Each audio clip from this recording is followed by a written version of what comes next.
Ostalo je 15 minuta do 17 sati, poštovani gledalci, i dalje pratite Otvoreni program, a meni je zadovoljstveno javiti našu narednu gošću. Sa nama je gospođa Branislava Rakonjac. Dobar dan, dobrodošli u Otvoreni program i drago mi da ste ponovo sa nama. Drago i meni i uvijek se rado odazovem i jako volim s vama surađivati i biti vaš gost. Hvala lijepo zbog toga. Evo, prije vas smo razgovarali o radu Udruženja Zdravo odrastanje. Juče je bio najdepresivniji dan u godini, znači 3. ponedjeljak u januaru. Na početku svake nove godine donosimo neke značajne odluke kako ćemo smršati, biti bolji i promijeniti se, učiniti nešto za sebe i to je vrijeme kada razmišljamo o svome zdravlju. Recite mi, koje su to najčešće odluke koje donosimo i da li smo mi zdravi kao nacija, zbog čega dolazimo u centar tradicionalne medicine i koji su najveći zdravstveni problemi koje imamo i kako se zapravo možemo liječiti i kako možemo sačuvati svoje zdravlje?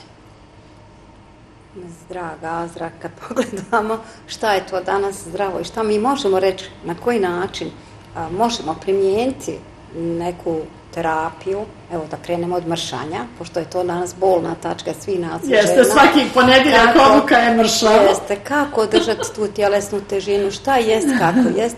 Zima, sami znamo da je posebno teška, da je hrana jača, da je tu zimska hrana, paprike, kupus, može se neko više jede i tjestenine i zavisi opet od standarda, ali mislim da postoji ovako uvijek za nas žene izlaz i kako mi to možemo održati, možda malo više vitamina, minerala, smanjiti unos teške hrane, što znamo, one kuhane hrane, mada kad gledamo, uvijek moramo podijeliti hranu na dva dijela, znači sirovu i kuhanu hranu. Mi kad unosimo kuhanu hranu, to je stvarno mrtva hrana. Da. Mi ne unosimo ništa zdravo u organizam, mada je ona dobra jedino za crijeva, ali na drugi način možemo crijeva prazniti i čistiti. Znači, jako je bitno nositi što više sirove hrane, hrane koja ima minerala, vitamina, vlakana, da bi mi imali tu liniju.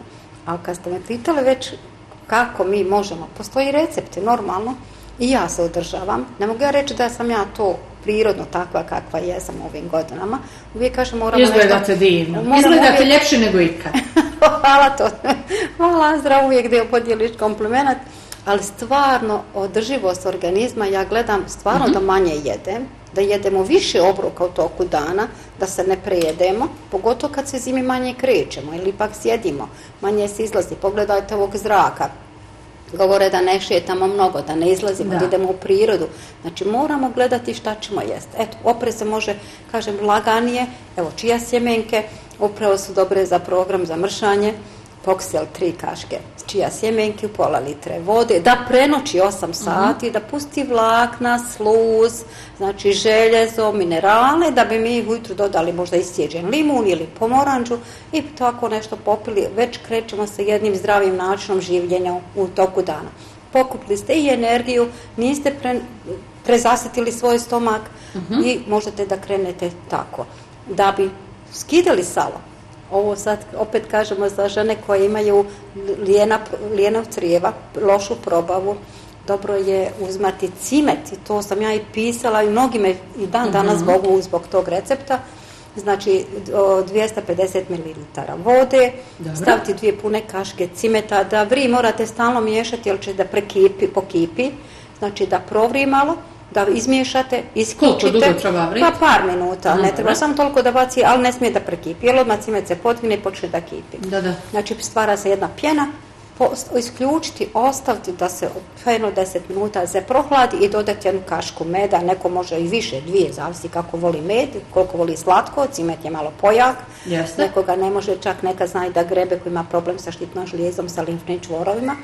I to navečer pred spavanje 1 sat vremena popiti, ujutru se jednostavno se počne topiti salo. Ne može ništa preko noći, najmanje mjesec dana ili 21 dan takve terapije prekinuti pa nastav. Ima jako veliki efekt.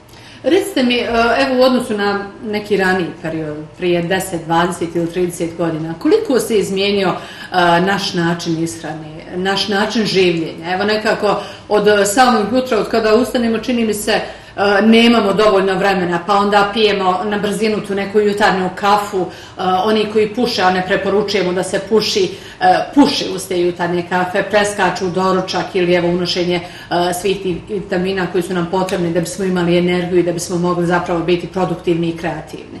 Pa jeste, promijenilo se zato što je brži način življenja. Imamo osjećaj da nam je kratak dan. Da više mi nemamo vremena, kao da nam neko krade vrijeme. Sve radimo s nogu, i jedemo i pijemo. Jeste. Sem toga danas je način življenja, jer na primjer, evo gledamo naše kolegice, majke, drugarce, prijateljice, odlazite ujutru na posao, odlazite u mrak i vraćate se malta ne u mrak. Vi izgubite jedan cijeli dan, djeca isto tako kao porodica. Ako gledamo porodicu na prvom mjestu, mi nemamo vremena mnogo za svoj porodici, jer nemate vremena da im pripremite one uštipke domaće, nekad je bila i kljukuša i krofne, palačinci za doručak. Danas je sve brza hrana, a ta hrana donosi GMO. Znači, mi već počnemo sa jutarnjim, znači, mjesto da imamo zdravu hranu, mi već imamo pogrešnu. Od hamburgera, od viršli, od pašteta, već je jedan, da kažemo, toksičan organizam i moramo imati i debljanje, jer samim tim unošenjem tijesta, krompira, pita, mi već imamo jedan pogrešan metabolizam, a da ne govorim što danas divne su reklame i divni su proizvodi, ne da ih ja ne kupujem, ali najbolje kad mi napravimo to domaće kod kuće, jer vi kad kupite hranu koja je brza, gotova za 10 minuta, u stvari to je sve poremećaj jedan u samoj ishrani. Takav način življenja zapravo uzrokuje naše ili jednostavno nam stvara određeno stanje svijesti. Juče je bio najdepresivniji dan u godini, svi su pričali o tome, treći ponedjeljak u januaru, ja sam gledala jedan sjajan prilog koji je uradila novinarka na Hrvatskoj televiziji i uradila je anketu i svi su u toj anketi bili sjajni. Ja sam zaključila da zapravo nama je ponedjeljak ili neki drugi dan depresivan ukoliko smo mi depresivni, ukoliko živimo nezdravo, ukoliko nemamo vremena za sebe, da pronađemo vrijeme za opuštanje, za kvalitetan obrok, za ispijanje napitaka koji su nam potrebni, za čitanje knjige, uživanje u prirodi ili ne znam na koji način neko voli da provodi slobodno vrijeme. Jeste, pa vidite, kad mi kažemo depresiju, jučer smo i svi pacijenti bili skoro depresivni, ne znam da li je jedan pacijent došao jučer da nije rekao da mu je težak dan. A i mediji utiču, čini mi se, na stanovništvo. Upravo da kažem, to kad je, se plasira informacija i mi kao podrazumijevamo, evo trebamo biti depresivni. Ne, mislim da, ja sam to jučer razmišljala kako to da pričaju svi o depresiji, o nekoj bolesti i zašto mi moramo biti depresivni, koji je razlog da budemo. Možete biti depresivni ako imate stres trenutni, poslovni, životni, porodični, bilo čega. I vi možete tada, i više bi ja rekla tad ste pod sekreacijom nekom nego sami stres. Stres je trenutna promjena. Da. I onda mi stalno sve prikažemo stres. Sve nam je stres. A mi smo krivi za taj stres. Mi trebamo sami da odlučimo da kažemo ja ne mogu biti pod stresom. Mislite da mi svi imamo, ne postoji osoba, pa čak i danas djeca koja nisu pod stresom ili koji nemaju. Samo je bitno koliko ćemo mi realizovati u sebi taj stres, ili hoćemo ili nećemo, i koliko ćemo ga odbaciti od sebe i shvatiti kao svakodnevnicu današnjeg življenja. Znači mi moramo pobijediti taj stres ili tu depresiju, jer danas je težak život, stvarno jeste, mnogi žive i odlično. Mislite da bogati, kad gledamo serije bogati, vidite da su oni više depresivni nego mi svi ovdje koji živimo običnim životom. Dobro, sad nam recite, kada već govorimo o zdravlju, koji su to najčešći zdravstveni problemi zbog kojih vam dolaze građani u centar tradicionalne medicine i šta očekuju od vas zapravo? Pa uglavnom dolaze sa preporukom i očekuju mnogo. Da. Jer preporuka, bez obzira na reklame, preporuka je jedna za mene najbitnija stvar, jer to je poverenje. Znači kad ljudi imaju povjerenja, on će vam rado i preporučiti nekoga i to je najbitnije ono da vi u tome svemu istrajete, u tom svom poslu, da budete, što kaže, blizak sa pacijentom. Jer onaj koji je došao kod vas, on je došao sa jednom velikim povjerenjem. Ljudi su danas bolesni. Ako gledamo od čega boluju, ja ne znam od čega ne boluju. Jer danas je to autoimuno oboljenja, da ne kažem stres, imamo jako puno anksioznosti. Anksioznost je prisutna kod djece od 20 do 30 godina, sve više i više na našim prostorima. Takva se djeca sve više javljaju omladina u centar, što je danas jedan veliki problem, pa čak i da kažem, nekih odraslih ljudi, zrelih između 40 i 50 godina, čak imamo problem anksioznosti, osjetljivosti, mobinga na poslu ili u životu nekog, i to je jako danas je ono što centar nikad do sad nije radio, to je danas najveći problem psihe. Psihološka stanja su danas nama jako veliki problem u centru i morate znati kako prići takvim pacijentima, na koji način pomoći, a vjerujte da najviše utiče naše savjete.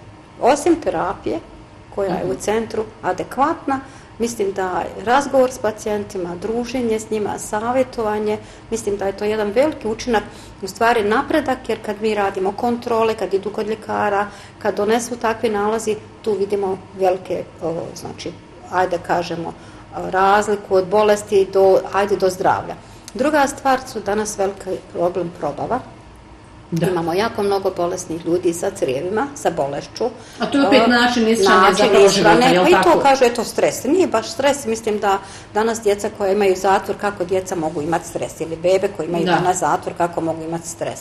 Mislim da tu i veliki je problem danas kiseonika u plućima, tako da sam ja naručila i taj jedan aparat koji čekamo da dođe, da bi svakom pacijentu koji dođe izmjerili kiseonik u krvi, znači da vidimo koji je to problem, i to je danas, mislim da bi trebali primijeniti skoro u svim zdravstvenim ustanovima, jer najveći je problem danas kiseonika. Čim pacijent sjedne, da ga vi priključite na dijagnostiku, vi vidite koliko njemu fali kiseonika u mozgu, u krvi, u plućima, a čim nemamo kiseonika... I kako možemo riješiti taj problem? Evo, nedostaje nam kisika, na koji način to rješamo? Hoćemo otići do Igmana ili neki drugi način? Normalno, Igman, piramide, znači tunel, Bjelašnica, bilo gdje izaći, Trebeviće, ona, brate, divno, sad nam je jeftina i žičara, ja sam sad bila u nedjelju, nije bilo gdje da se parkira, koliko je bilo svijeta, koliko je bilo mali beba na nakon hladnom danu, jer nedelja nije baš bila toliko sunčana ove nedelje, ali je bilo dosta sarajlija, znači na izletu, i treba bježati, pogotovo u ovakvom vremenu kad je mnogo smoga, magle, jer to ne možda ne osjećamo sad na plućima, ali za mjesec dana sigurno će biti, jer pokazalo se puno opstruktivnog bronhitisa. Mislim da taj opstruktivni bronhitis je upravo danas nedostatak kiseonika. Ako nemamo kiseonika u plućima, ne možemo ga imati u mozgu. Tada dolazi do moždanih promjena, moždanog udara, znači da ne kažem i srčanog, ali to je danas put medicine, dok vi sve to obiđete, treba vam dosta vremena. Mislim da bi trebali imati taj oksimetar koji se zove, znači mjerač kiseonika u krvi. Vi momentalno možete vidjeti da li je upravo kiseonik problem, pa da idemo dalje. Dobro, i kako vam je bilo na Trebeviću? Trebević je prekrasan, čini dobro, se nikad ljepši. Eto malo kiseonika, mada ja kažem, ja imam ozon 3, znači i 2 puta ga dnevno uključujem zbog upravo kiseonika, pošto ja imam taj opstruktivni bronhitis, taj opstruktivni bronhitis upravo nemaš kiseonika, imaš napade, kašlja, gušenja, znači i može da se održava bez pumpice, bez ičega, da se može, znači, eto, kažem, taj ozon je jako bitan, a ozon imamo na planinama, znači, ili da napravimo kod kuće, sad kažem, bitna je ta ishrana, jer mi kad imamo zakišljen organizam, a zakiselimo ga hranom, jer mi moramo imati alkalno bazan organizam, 20% kiseo, znači, a ostalo je da i tada imamo kiseonik. Ako unosimo tešku hranu, masnu hranu, suhu hranu, još ne pijemo dovoljno tečnosti vode, voda, kako ono to imamo opće reći. Znači, evo imamo alkalnu vodu, znači koja nosi kiseonik, a to je litar vode, sok od jednog limuna, jedna mala kašika s vode bikarbone mogu piti djeca. To je najsličnija našim ćelijama i na taj način... I koliko to dugo možemo konzumirati? Možete konstantno. Ili mekinje, znači 10 kašika mekinja, znači pokseltu litar vode, ujutru to procijediti, ne jede se mekinje, nek se procijede. To je najsličnija našim ćelijama, može koristiti i djece i trudnica i bilo ko, a unesete nešto prirodno u organizam da možete koliko toliko, ajde da kažemo, spasiti u ćeliju.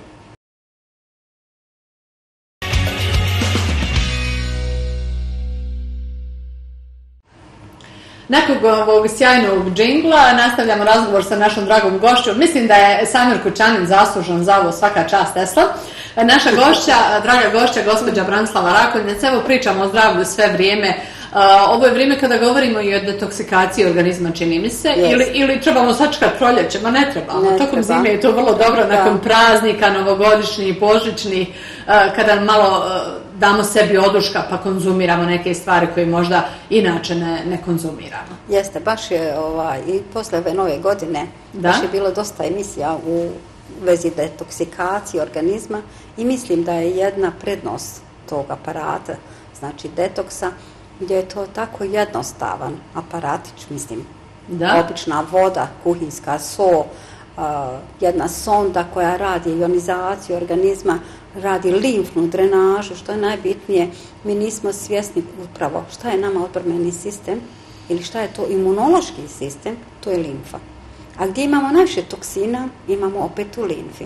Znači, krvotok je kružnog toka i on brže prečisti toksine i iz jetre, i slazene, svugde. Dok, na primjer, limfa ima jedan tok koji kreće ovako, kao jedna pumpa, znači nemamo taj kružni tok. Ima puno tih limfnih čvorića u organizmu, gdje ako nemamo protoka energije i ako imamo puno toksina u organizmu, teških metala, koliko danas mnogo ljudi koriste lijekove, pogotovo njima se preporučuje, ili koji ima dijabetes, preporučuje se rad detoksikacije organizma, s tim što se tačno vidi po boji šta to izađe iz organizma, koji su to toksini, teški metali. Nekad se prosto i prepadnemo od boje detoksa ili onog što pronađemo u vodi i razmišljamo gdje ovi ljudi žive, šta oni stvarno jedu, šta je uzrok takvoj jednoj vodi koja pokazuje, isto kao da ste rastopili jedan grumen uglja, a takav ugalj da stoji u vodi za puno pjene, tako zna biti detoks i mislim da je preporučljivo svakoj osobi, normalno opet postoji izuzeci, epilepsija, pacemaker, trudnoća, geler, znači visok pritisak koji ima mora se mjeriti tako, ali uglavnom 90% stanovništva trebalo bi da radi bar 1-2 puta u mjesecu na sebi detoksikaciju zbog same ishrane zraka, vode i svega ono što nas okružuje. Ja svaki put kada gostujete, ali jednostavno sam fascinirana i moram reći da sam bila kod vas jednom na pregledu, mi smo to zabilježili i nadam se da ćemo uspjeti dogovoriti da vas ponovo snimimo, kako to zapravo izgleda, ta kompjuterska dijagnostika i sama detoksikacija i aparat koji ste sada spominjali. To je prosto nevjerovatno, poštovani gledaoci, šta izlazi iz organizma čovjeka. Znači, to je, kako rekoste, voda i voda i ima jedna sonda, je so obična, znači obična so, i to je nevjerovatno. Znači radi se ionizacija zato što se na tabanama otvara. Šta se sve nalazi u našem organizmu? Otvaraju se pore, 2000 na jednoj nozi, 2000 na drugoj, radi se jedna elektroliza čitava organizma, spiralno, znači gdje god ima limfni kanal, taj limfni kanal se otvori, vidite i kad je očišćen pankreas, urogenitalno, jetra, slazena, pluća, ko pije teške, puno lijekova, tu je najgora voda, jer izađu sve teški metali, čak neki budi komadića, sitni, gdje vi kad pipnete rukom mislite, jo vidi isto kod pepela, a u stvari kad dignete rukom fino vidite da je to čista masnoća koja pravi plakove, pa joj ti plakove u stvari ne radi vam srce, dolazi do promjena, pritiska i tako dalje. Sam pregled nije bolan, relativno se brzo uradi i vi onda možete vidjeti kako je stanje u organizmu i utvrditi otprilike šta nam je to potrebno, koja terapija nam je potrebna. To je upravo tako, zato što, na primjer, u posljednje vrijeme zato vidimo puno da nemam kiselnika u plućima, da je stanje jedno blokirano, da ćelija uopšte ne prima informaciju, niti daje informaciju. Ili možete da vidite te depresije, promjene, nestabilnosti, znači anksioznosti, jer vam piše, znači tamo fino sve što se nalazi u organizmu od glave do pete, svaki organ, znači svaki pojedinačno organ možete vidjeti ako ima neko parazite, viruse, u kojem je kanalu, u kojoj je ćeliji i u procentima u kojim se isto također nalazi. Dobro, evo kada već govorimo o zdravlju, gledam vas sada i uživam da poslušam, kao i svaki put, i vi meni prosto blistate. Koža vam je tako sjajna i njegovana, a zima je vrijeme kada razmišljamo posebno kako zaštititi svoju kožu, kosu, zato što nam hladno vrijeme, vjetar, sve to isušuje. Kako i na koji način trebamo voditi računa o svom izgledu fizičkom? Evo, kada sve to uradimo što treba da unesemo u svoj organizam, da ga hidriramo i da vodimo računa zapravo o kakvoj ishrani je riječ, šta radimo sa kožom, sa kosom? Da, upravo se. Ja često to spomenjem da u stvari sama kad kažemo i alergije imamo ili koža je ogledalo našeg organizma, tijela, ono samo odgovara na ono što vi koristite i što vi radite. Ja nikad, ne pamtim ni kao dijete, bar ono koliko pamtim, da sam se umila sapunom i da se perem sapunom. Dobro. Znači gledam da to izbjegavam. Šampon normalno koristim kupovni. Posle kupanja ne koristim ni mlijeka, nikakav, koristim ta svoja ulja koja mi prirodno pravimo. Nikad nemam šminke ili pudera na licu i nekad čak izbjegavam emisije gdje moram da stavim puder zbog snimanja, onda kažem ne mogu, pokvarču kožu. I gledam, samo koristim te svoje kreme koje su, ja uvijek kažem, sve ono što stavljate na kožu i sve što možemo staviti istu tu kremu u usta, to su kvalitetni proizvodi, ne samo moji, nego bilo ko da pravi, ne reklamiram samo sebe. Znači, ali ono što koža uvijek vam kaže hvala za ono što mi koristimo i što radimo na koži. Znači i organizam, ono što jedemo, treba jesti sad u zimskom periodu, isto i salata, i cvekle. Ja ne jedem kiselinu općenito, jer to je esencija, to nije ništa prirodno napravljeno.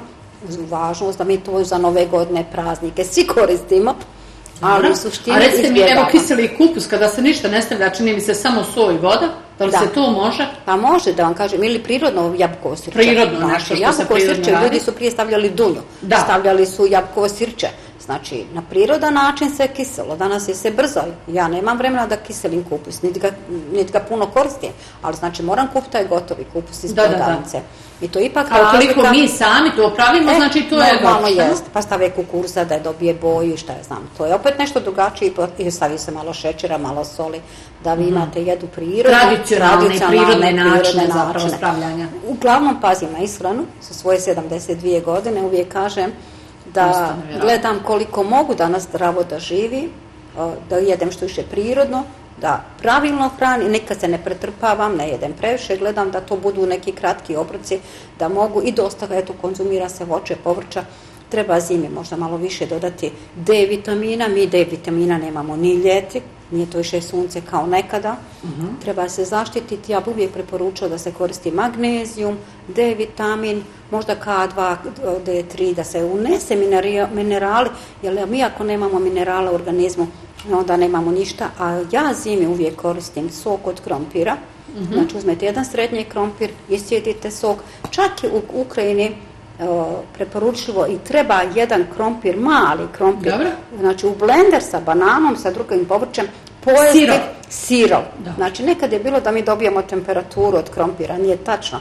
Krompir je izuzetno ljekovit, jer imate kalijuma, on vam štiti krvne sudove, uređuje krvne sudove. Znači, on je dobar jedan, da kažemo, disbalans u organizmu, jer vam pročisti sve. Znači, voda od krompira je veoma ljekovita i može se koristiti cijelu zimu, sve dok krompir ne počne da klija, tada ne može. Ili kad je, ne može se ni u avgustu, zato što ima, znači, dosta ona zelena kora, u stvari, to je otrov u krompiru i ne može se koristiti. Solanin se zove, znači ne može da se koristi. Ali, evo, bljuzinu, na primjer, može, ili celer. Celer ima jako puno selena. Treba ga cijelu skoro zimu praviti u blender. Izjutra uzmete onaj široki celer sa onom širokom stabljikom, ne korijen, nego stabljika po koji list. Znači, ajde da kažemo da to bude 50 do 70 grama celera. Uzmete 50 ml vode, izblendate i svako jutro da to popijete. Vi imate jedan zdravi organizam, na gladan stomak ste unijeli selen, koji će vam reći hvala, pogotovo muškarci koji imaju problema sa prostatom, trebali bi što više da unose celera, jer celer je i velika zaštita za upalne procese, pa čak i kancerogene promjene na prostati. Ma divno, zaista. Hvala vam mnogo za današnje gostovanje, uživala sam u razgovoru s vama. Evo za sami kraj da kažem, ukoliko ipak neko nije poslušao sve ove savjete i ima problema sa zdravljem, gdje i kako vam se može obratiti? Znači, centar se nalazi u Sarajevski gazija, Viševratnika, broj 30 i može telefonom 241 243 ili 061 961 213 961. Znači 213 961 to je mobitel, a 241 243 je ordinacija. Dobro, ima li sunca kod vas iznad Vratnika? Ima, kod vas ljepota. Nema toliko magle. Uvijek je malo svježije i toplije nekad. Ja kažem, evo, bila sam u nedjelju na Trebeviću, onda kad sam izašla iz kuće, rekla sam, pa pogledaj, skoro mi isto koji na Trebeviću. Divno, hvala vam lijepo za gostovanje, dođite nam ponovo, zaista smo uživali i hvala mnogo za sve korisne savjete. Hvala vam. Poštovani gledalci, ostanite i dalje uz Otvoreni program. Opet malo sviramo i pjevamo, pa opet malo pričamo.